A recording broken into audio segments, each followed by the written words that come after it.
Welcome to another episode of Tactics of Marketing. My name is Chris Milton, and I am here to answer your questions about marketing.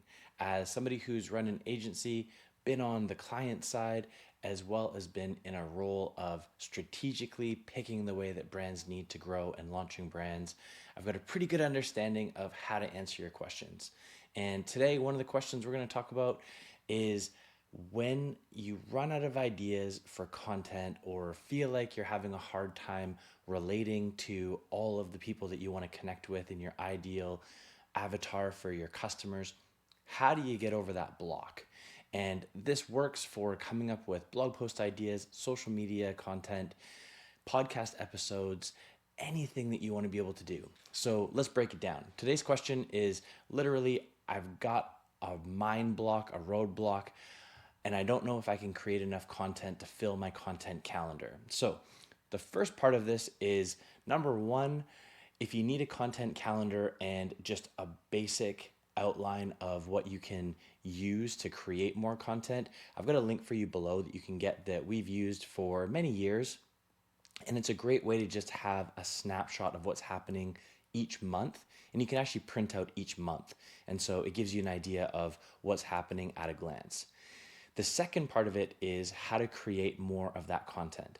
And the best way that I've actually figured out how to do this is every time we have this happen with a client or a project that we're working on is we actually get all of the ideas that we need in our outbox. Yeah, it's as simple as going into your email and looking at the types of questions that you're answering with prospects, the type of questions that you're answering with your current customers, what information is still required, and how many times have you had to repeat yourself. So this is something that doesn't mean you have to share all of the details and start turning things into a behind the scenes look of what's happening with your clients or even explain who they are. But I'll bet immediately by just me saying that, you've already thought of some question that you've answered multiple times on email at a particular time of year. For an accountant, this might be during tax season that the same questions are going to come up as you're doing people's filings, or as a car mechanic when it turns seasons from fall into winter. People are asking the same questions about winterizing their vehicle. So these things are not uncommon in many different industries where you've actually done all the legwork already. And not only are you going to come up with the ideas by looking through your outbox, you're actually going to start with a draft that's kind of already done. Going from that part to a final copy that you can post on social or record the video or find the right person to ask questions to on a podcast or write a blog post is probably about halfway done. And you're going to want to add more information. You're going to want to take out some details of that particular person, but that is really the part of step two. Now, step three is what I love the most, and that's really figuring out how you can take that content and make it work in many different formats. Take this podcast, for example. You'll see the content from this podcast episode living in an audio and video format on Spotify where you can listen to it. It's going to be in the same format on YouTube as well. A couple of things in this episode, I'm recording now, I'm not editing, and so I don't know how many gems there might be for shorts that we can use, but we'll probably find at least one or two that will end up as YouTube shorts and Instagram reels and on TikTok. And then we're also going to have an audio transcription that turns into the start of a really great blog post. And in that blog post, it'll check off all the boxes. It'll have a headline, it'll have a thumbnail that's similar to the thumbnail you'll see on Spotify and YouTube. It'll have all of the content, it'll have more links to the things that we're talking about. And then this video will actually live in that blog post as well. And the reason that I find this is really helpful is because we know that people like to learn in different ways. Some people like to read, some people like to watch, some people like to listen. We all have different styles.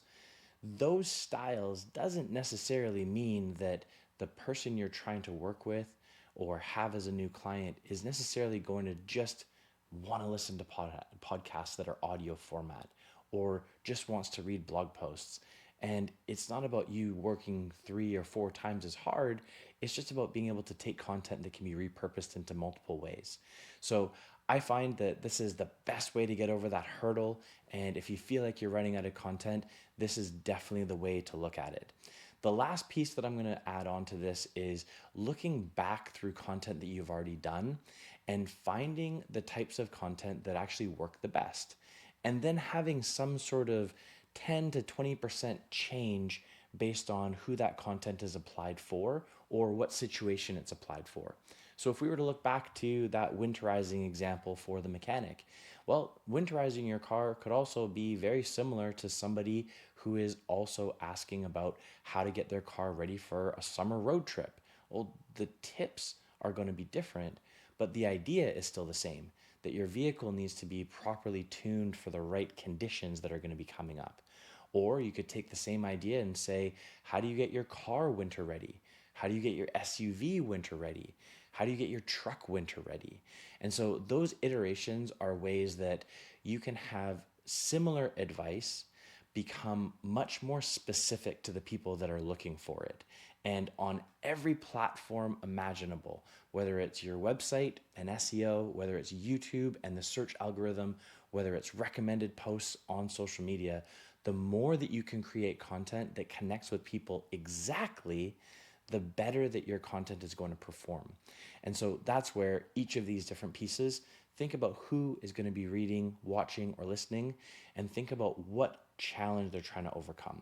And so I hope that helps you get over your writer's block. Maybe this is an episode you save for later and watch it again if you get into that same trouble.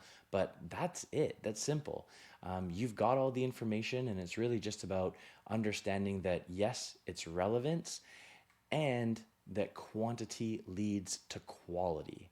So the more content that you start making, the more likely you're going to have one that is a big hit and that's going to feel like a really quality production, rather than thinking you've got to spend all of this time tinkering and building before launching one thing. No, it's better for you to be able to have a really terrible shooting percentage where you're creating 100 things and maybe 5 of them are great. If you were in the NBA and you had a 5% shooting percentage, that would be terrible, and you'd probably be sitting on the bench, or you wouldn't even be in the NBA anymore.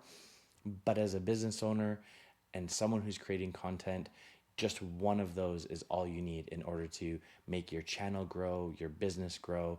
And that's really what you have to be able to do, is get through that quantity of content before you hit that one quality post that resonates with somebody and things just take off.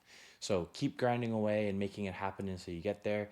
I hope these tips were valuable to you. If they were, share them with somebody that you know is in a similar situation as you. And if there's anything more that you're looking for, check in the description below for that calendar, the simple content calendar, and go to tacticsofmarketing.com to sign up for our newsletter and for some more goodies that you can get by referring your friends. All right, until next time, keep your questions coming.